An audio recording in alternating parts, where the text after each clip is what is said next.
How to protect your muscle mass in midlife. Muscle mass decreases roughly 1 to 1.5% per year after menopause.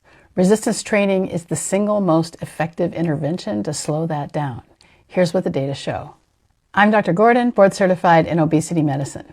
A 2024 randomized trial found that 12 weeks of resistance training, 3 sessions per week, increased skeletal muscle mass by 1.2 to 1.4 kilograms in postmenopausal women.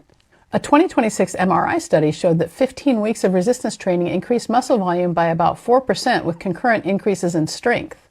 So, the muscle responds, even in menopause, even with declining hormones. If you load it, it grows. Protein matters, but protein without resistance training does almost nothing for body composition.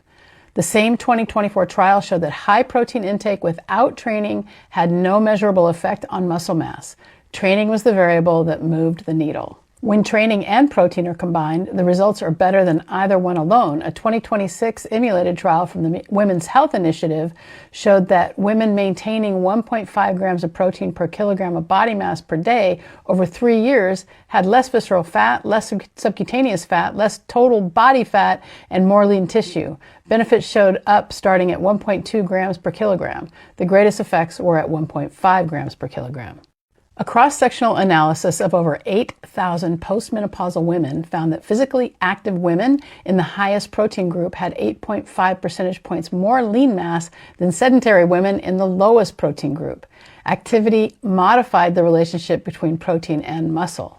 So, practical application: resistance training 3 times a week, progressive overload, lift heavier weights, start where you are and build up to heavier weights. Protein at 1.2 to 1.5 grams per kilogram of body mass per day. And for those who don't do metrics, it's about a gram of protein per pound of ideal body weight a day.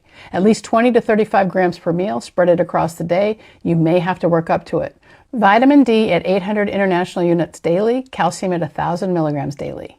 And here's what the data say about hormone therapy and muscle. A meta-analysis of 12 randomized trials found that HRT did not significantly preserve lean mass. The difference was 0.06 kilograms, clinically irrelevant.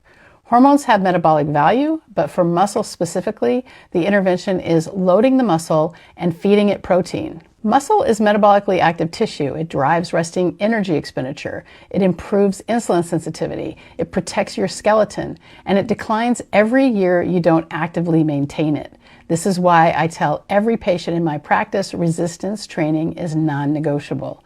The best exercise is one you'll do, but the most important exercise for longevity is loading your muscles. Follow me for obesity medicine grounded in physiology, not blame.